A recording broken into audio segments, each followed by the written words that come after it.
I want to make sure to thank a person dropped a comment that was really awesome. I got what you meant. My response maybe came across wrong.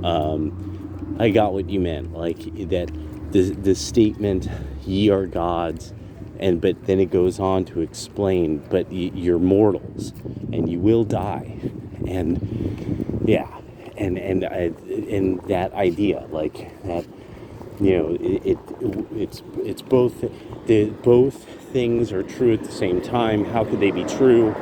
They can only be true because God is beyond anything that we can imagine, and His power is beyond anything imaginable and such. And so that's why it's those. Was it the faithful king? Was it El Melech Neamah? Oh, I forget, but it's God faithful king. So it's that his subjects are known to him because they are faithful. And because his subjects have faith in him, it is giving glory, and his energies descend upon them, and his Holy Spirit descends upon them. And yes, and so I just wanted to thank that person because that was a great quote.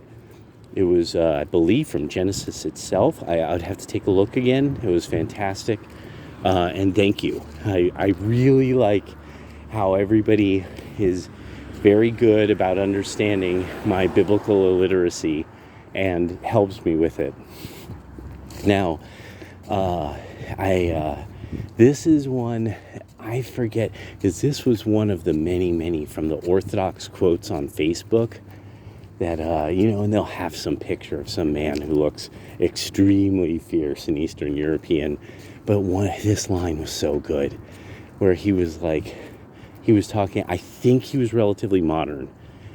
There is no equality in God. And this is a very important thing I think all Christians need to deal with, because this is very different when it comes to the left-hand path. The left-hand path, it's like Moses when he first encounters God. He asks his name, thinking if he knows God's name, he can use him like a spirit.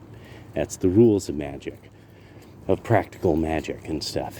So this Orthodox priest was like that. It was basically, I wish I knew the quote. I'm looking for it. It's so difficult to find. But it was there is no equality in God. He is not your drinking buddy. He is not a publican. He's not the publican who knows your order. He is not your coach. He is not your therapist. He is not a friend who you could confide and gossip with. And he was like, he's not somebody who you can, there was so many really good modern concepts. But because he then clarifies it, he goes, because you must understand, he is the creator and ultimate dictator and ruler of the entire universe and everything in it. All things operate according to his will, and you have no option other than damnation or follow his orders. And this is not the relationship of two equals in any way. At all moments, every single thing in the universe is unequal to God and unequal to other things in the universe. That is why they are not the same phenomena. It was beautiful. I wish I could remember, because I had to think about it. So it was such a great way. And like the Orthodox do, the Orthodox will say stuff that, it's just pure cold water. It's just, you can understand why Eastern Europeans drink vodka. Orthodox Christianity is like, they just say things that you're sort of like, wow, that's rough. It's like, yes, and you will face the devil if you do these things, and you will lose because he will not compromise. He will enjoy punishing you. And it's just like, oh, well. I love that about the Orthodox. I just love that. Like, don't in any way be confused. He is not your psychologist. He's not your buddy at the bar.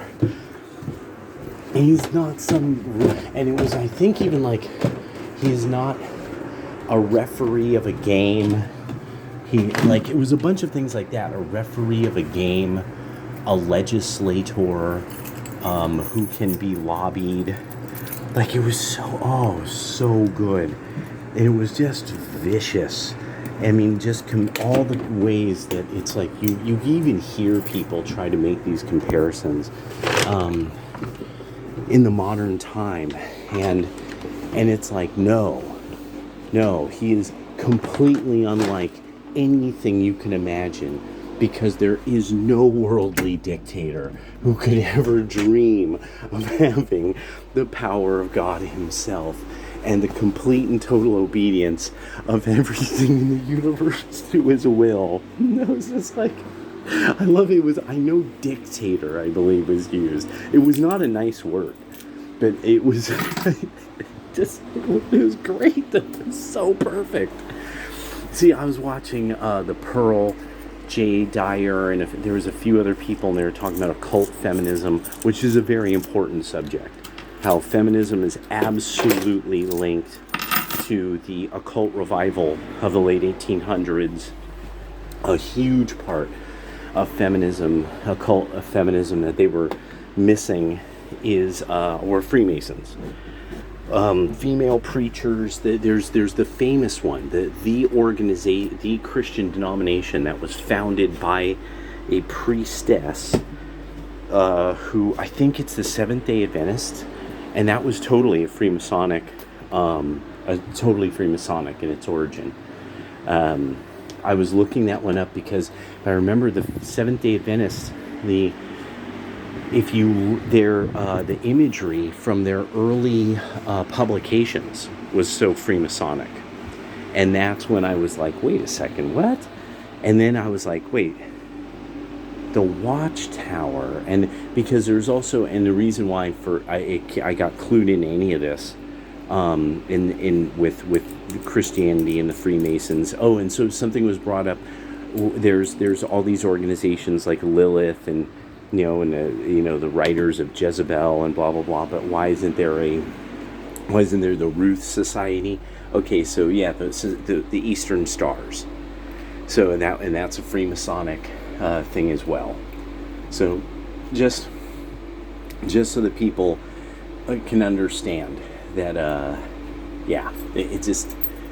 it's gonna keep coming down to it. I know. There's a Serbian Orthodox and a Greek Orthodox. The Greek Orthodox Church is rather far away for me. The Serbian one is not.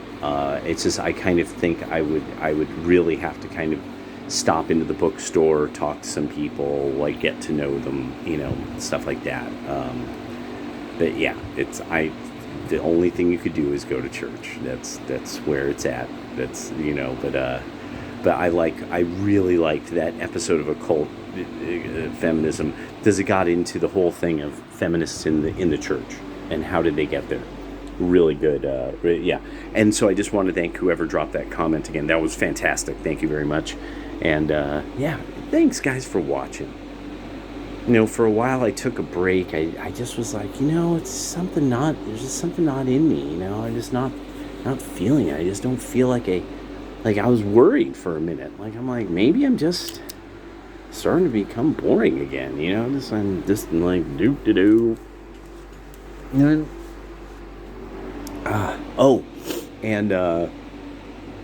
I'm thinking it's gonna be this tomorrow and Sunday. America First. Just holy crap, dude. Fuentes' organization and what's going on with that.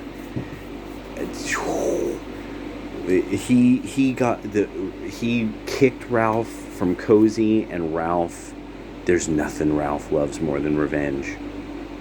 Maybe. I mean, there's probably something. No. He probably likes, do you want revenge or Maker's Mark? And he would probably be like, how much Maker's Mark? Is it aged Maker's? You have Bullet Bourbon or Revenge Against Your Enemies. What do you want? All right. I'll talk to you guys later.